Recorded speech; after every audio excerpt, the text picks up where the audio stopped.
That's one of the aspects about probate that makes it so difficult, is that very often the people appointed as executors are the people who are grieving the most after somebody dies.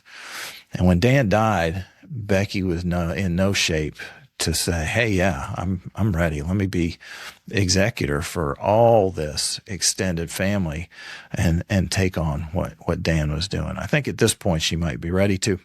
But in any event, the end of this is uncertain. What I do know is that Becky is having to go through a probate process of her own on Dan's estate because they delayed.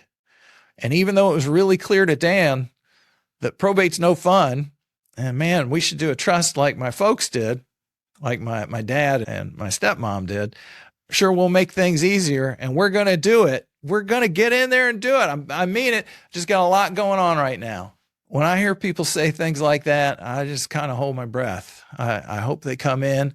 I want to get it done, because you remember that I have a dream that everybody gets their estate planning done so that families in time of grief and crisis and transition aren't running around town trying to do administrative stuff, not trying to figure out how to put a tarp on a roof where you don't have any legal standing, trying to talk a roofer into put a new roof on a house where the ownership is uncertain.